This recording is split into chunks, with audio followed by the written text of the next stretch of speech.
दोस्तों, आज की इस कहानी में हम आपसे उन सबसे आसान और सबसे असरदार तरीकों के बारे में बात करेंगे जिनसे आप अपने घर पर रहकर बिना किसी दवा के अपना पेट बड़ी आसानी से साफ़ कर सकते हैं।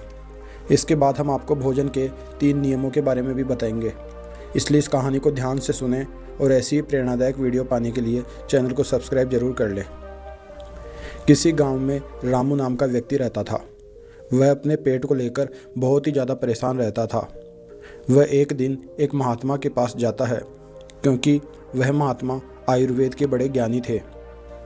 रामू महात्मा से प्रणाम करता है और कहता है, हे मुनिवर, मैं अपने पेट को लेकर बहुत ज़्यादा परेशान हूँ। मेरे पेट में दिन प्रतिदिन समस्याएं उत्पन्न होती जा रही है। मेरा अच्छे से पेट साफ नहीं हो पाता है। मेरे पेट में बहुत ज़्यादा जलन और दर्द होने लगता है। इसके अलावा मुझे मल त्याग करने में भी बहुत ज़्यादा परेशानी होती है। अगर मैं संक्षेप में कहूँ तो मेरे पेट की पाचन क्रिया समय से पहले ही मेरा साथ देना छोड़ रही है। हे मुनिवर, कृपया आप मुझे कोई ऐसा समाधान बताइए जिससे मैं अपना पेट आसानी से साफ कर सकूं और पेट की इन सभी समस्याओं से हमेशा हमेशा के लिए निजात पा सकूं। पहले तो उस महात्मा ने रामू की सभी बातों को ध्यानपूर्वक सुना और फिर कहा, हमारे आयुर्वेद के सिद्धांत के अनुसार जितना समय आपको पेशाब यानी कि टॉयलेट करने में लगता है, उतना ही समय पेट साफ होने में लगना चाहिए, तभी आप स्वस्थ हैं। लेकिन बहुत सारे लोग टॉयलेट में बहुत देर तक बैठे रहते हैं, मोबाइल चलाते रहते हैं, न्यूज़पेपर पढ़ते रहते हैं, लेकिन उसके बावजूद उनका पेट ठीक तरह से साफ नहीं हो पाता और इसी कारण से उनके मन का संतुलन पूरे दिन बिगड़ा रहता है। बेचैनी, घबराहट, किसी काम में मन न लगना, ये सब ठीक से पेट साफ न होने की वजह से ही होता है। जब भी आप अपनी किसी भी बीमारी का इलाज आयुर्वेदिक पद्धति के अनुसार करवाते हैं तो सबसे पहले आपके पेट की सफाई की जाती है। यह अपने आप में पूरा इलाज नहीं है, लेकिन यह शरीर के सुधार के लिए बुनियादी वातावरण पैदा करता है। कोई भी दवा तभी ठीक प्रकार से काम करेगी जब आपका पेट साफ होगा, वरना तो आप कितनी भी दवाइयाँ लें, कितना भी इलाज कराएं, कोई फ़र्क नहीं पड़ने वाला। शरीर हमें संकेत भेजता रहता है कि हमारा पेट ठीक तरह से साफ नहीं हो पा रहा है, जैसे कि पसीने में से दुर्गंध या मुंह में से दुर्गंध आना। अगर वहाँ से दुर्गंध आ रही है तो हमें समझ जाना चाहिए कि हमारा पेट ठीक से साफ नहीं हो पा रहा है और हमें इसका हल ढूंढना होगा। ठीक से नींद न आना, मानसिक समस्याएं, ये सारी चीज़ें पेट साफ ना होने के कारण ही पैदा होती है। फिर रामू ने कहा कि महात्मा, हमें अपना पेट साफ कैसे करना है? महात्मा ने कहा, आज मैं आपको पेट साफ करने के लिए कुछ प्रभावी आयुर्वेदिक जड़ी बूटियों और तरीकों के बारे में बताऊंगा। ये जड़ी बूटियाँ आपको कब्ज से भी छुटकारा दिलाने में मदद करेंगी।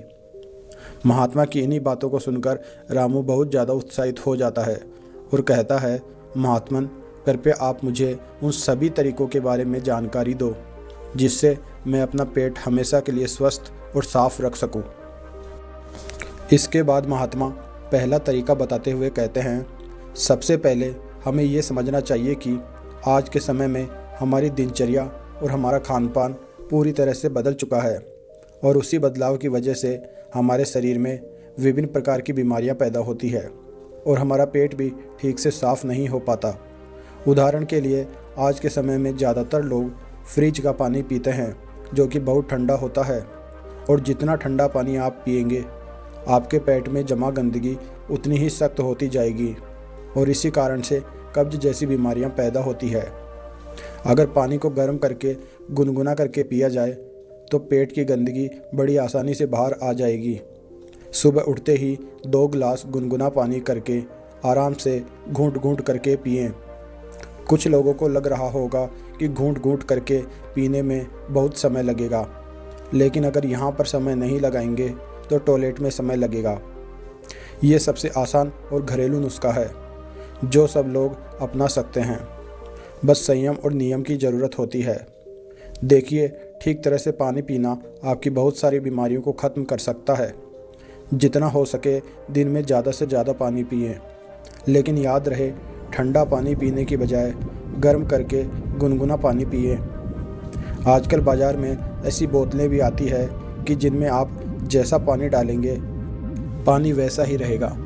तो आप ऐसी बोतल ले सकते हैं और पानी गर्म करके गुनगुना करके उस बोतल में डाल सकते हैं, और जब भी आपको ज़रूरत महसूस हो आप दिन में उस पानी को पी सकते हैं। लेकिन पानी के संबंध में एक बात ज़रूर याद रखना कि खाना खाते ही पानी नहीं पीना है। इससे आपकी पाचन क्रिया बाधित होती है। हमारे पेट में जठराग्नि जो होती है वो खाने को पचाने का काम करती है, और जब हम खाना खाने के बाद झट से पानी पी लेते हैं तो जठराग्नि शांत हो जाती है और हमारा खाना ठीक से पचा नहीं पाता। इसलिए खाने के तकरीबन आधे से पौन घंटे तक पानी न पिएं। ये भी पता होना चाहिए कि पानी को किस तरह से पिएं। एक तो खड़े होकर पानी ना पिएं। खड़े होकर पानी पीने से घुटनों में और जोड़ों में दर्द की समस्या पैदा होती है। पानी को बैठकर घूंट घूंट करके पिएं, वही पानी सबसे ज़्यादा लाभकारी होता है। इसके बाद महात्मा रामू को दूसरा तरीका बताते हुए कहते हैं कि खाना खाने के बीच में कम से कम 6-7 घंटे का अंतर होना चाहिए, जिससे कि जो खाना आपने खाया है वो ठीक से हजम हो सके, उसका पाचन ठीक से हो सके। जब हमारा शरीर पाचन की क्रिया कर रहा होता है तब शरीर की बाकी क्रियाएं धीमी रफ्तार पर चलने लगती है। कोशिकाओं के स्तर पर शुद्धिकरण धीमी रफ्तार पर चलने लगता है और इस कारण शरीर अपनी गंदगी खुद साफ नहीं कर पाता। लेकिन अगर आप खाने के बीच में कम से कम 6 घंटे का अंतराल देते हैं तो इससे आपके शरीर को पर्याप्त समय मिलता है कि उसकी कोशिकाएं खुद अपनी गंदगी, अपने शरीर की गंदगी साफ कर सके। पश्चिमी भाषा में हम इसे इंटरमिटेंट फास्टिंग भी बोलते हैं, लेकिन इंटरमिटेंट फास्टिंग में ज़्यादा समय तक भूखा रहना पड़ता है। उसको हम अर्ध उपवास भी बोल सकते हैं। अब महात्मा रामू को तीसरा असरदार तरीका बताते हुए कहते हैं, अपने पेट को साफ करने के लिए हमें ये समझना होगा कि जो लार होती है वही हमारे खाने को पचाने का काम करती है। जितनी ज़्यादा मात्रा में लार पैदा होगी उतनी ही आसानी से खाना पच पाएगा। कुछ लोगों का मुंह हमेशा सूखा रहता है, उसमें लार पैदा नहीं होती, इसलिए उनका खाना ठीक से हजम नहीं हो पाता। इसके लिए ज़रूरी है कि हमारा शरीर सही मात्रा में लार पैदा करे। उसके लिए हमें ज़्यादा से ज़्यादा सलाद खाना चाहिए।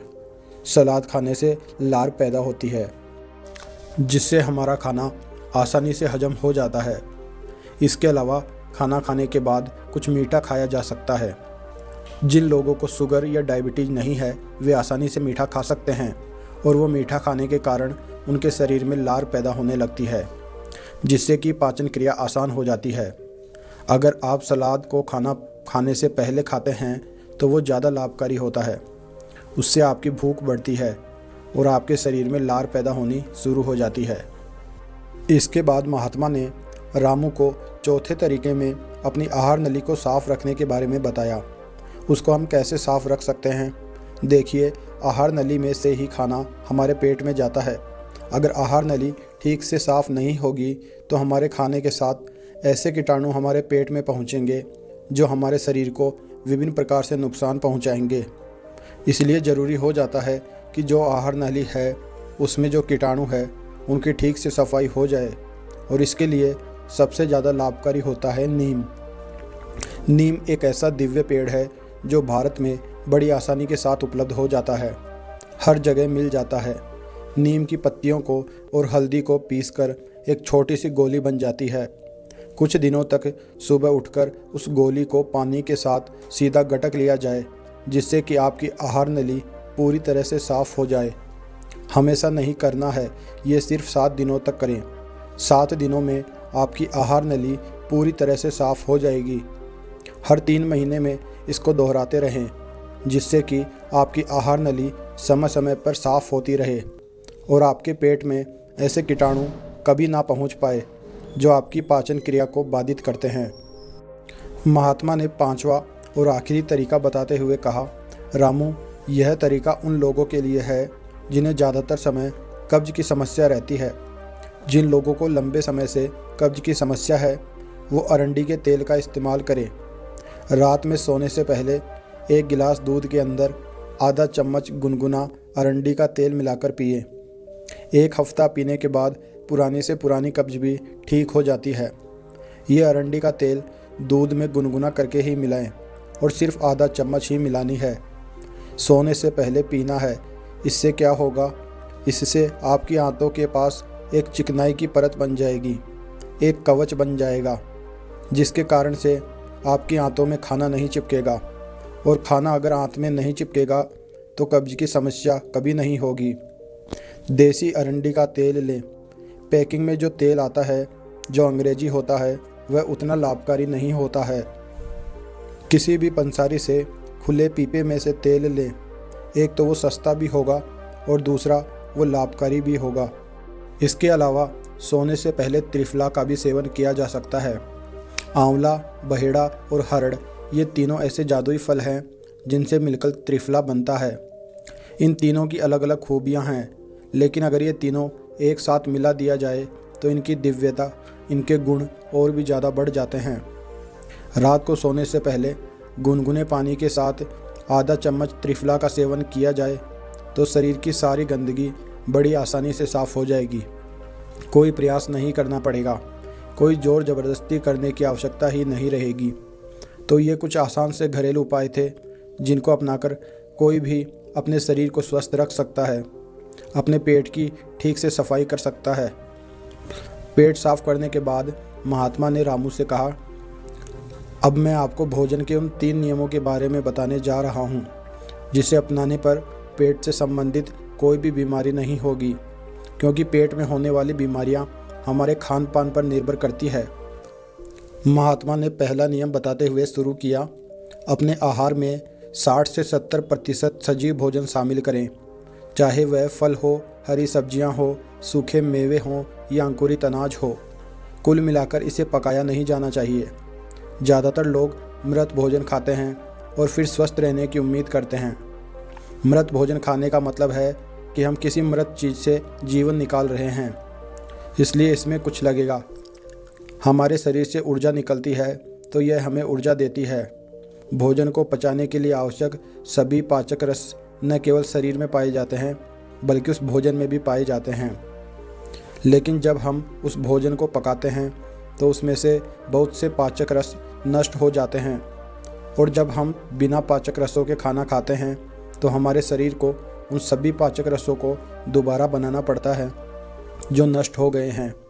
लेकिन किसी व्यक्ति का पाचन तंत्र कितना भी अच्छा क्यों न हो, वह उन सभी पाचक रसों को दोबारा नहीं बना सकता जो नष्ट हो गए हैं। फिर रामू ने पूछा, महात्मन, दूसरा नियम क्या है? महात्मा ने कहा, दूसरा नियम शुद्ध शाकाहारी भोजन खाएं, यानी जो भोजन पेड़ों से मिलता है, जानवरों से नहीं। मांस, मछली, अंडा न खाएं। प्रकृति ने हमारे शरीर को जानवरों को खाने के लिए नहीं बनाया है। फिर महात्मा ने तीसरे नियम के बारे में बताया कि बासी भोजन या लंबे समय तक रखा हुआ भोजन नहीं करना चाहिए। 17वें अध्याय के 10वें श्लोक में भगवान श्री कृष्ण कहते हैं कि जो भोजन पकाया जाता है उसे पकाने के 3 घंटे के भीतर ही खा लेना चाहिए, क्योंकि 3 घंटे के बाद वह भोजन तामसिक हो जाता है और उसमें से जीवन समाप्त होने लगता है। इसलिए भारतीय यौगिक संस्कृति में पका हुआ भोजन किया जाता है। हमारे पूर्वजों ने भी इसी नियम का पालन किया था, इसलिए खाना सीधे चूल्हे से उनकी थाली में आ जाता था। लेकिन आजकल ज़्यादातर लोग सुबह का खाना शाम को खाते हैं और रात का बचा हुआ खाना सुबह खाते हैं और कई बीमारियों को निमंत्रण देते हैं। महात्मा ने रामू को तीनों नियम बताने के बाद अपने ध्यान केंद्रित करने में लग गए और रामू ने महात्मन को प्रणाम किया और वहाँ से चला गया। तो दोस्तों, यदि आप भी इन तीनों नियमों का पालन करोगे तो आपकी बीमारी भी ठीक हो जाएगी और आप भी ठीक हो जाओगे। ऐसी कहानी बनाने का सिर्फ एकमात्र मकसद है कि इंसान अपना इलाज खुद करना सीखे। पश्चिमी दवाएं, अंग्रेजी दवाएं एक तो काम बहुत कम करती है और काम कर भी जाती है तो वो शरीर में दूसरे नुकसान पहुंचाती है जिनका हमें पता ही नहीं होता। लेकिन हमारे आयुर्वेद में वाग्भट जी ने ऐसे बहुत सारे तरीके बताए हैं जिनसे घरेलू नुस्खे अपनाकर अपने शरीर को हमेशा हमेशा के लिए स्वस्थ रखा जा सकता है। तो फिर क्यों हम अंग्रेजी दवाओं की तरफ दौड़ रहे हैं? हमें अपनी सभ्यता, अपनी संस्कृति और अपने ज्ञान पर भरोसा करना चाहिए, उसे अपनाना चाहिए, उसके बारे में पूरी जानकारी लेनी चाहिए। हर घर में जिस तरह से धार्मिक पुस्तकें होती है, उसी तरह से अष्टांग हृदयम जैसी किताबें भी होनी चाहिए, जिनका रोज़ अध्ययन करना चाहिए, जिसमें शरीर के बारे में सारी जानकारी उपलब्ध होती है। पहले ये किताब संस्कृत में होती थी, लेकिन अब उसका हिंदी अनुवाद भी आ चुका है, तो समझने में कोई ज़्यादा समस्या नहीं होगी। दोस्तों, अगर आपको ये कहानी अच्छी लगे तो इसे अपने दोस्तों के साथ ज़रूर शेयर करें।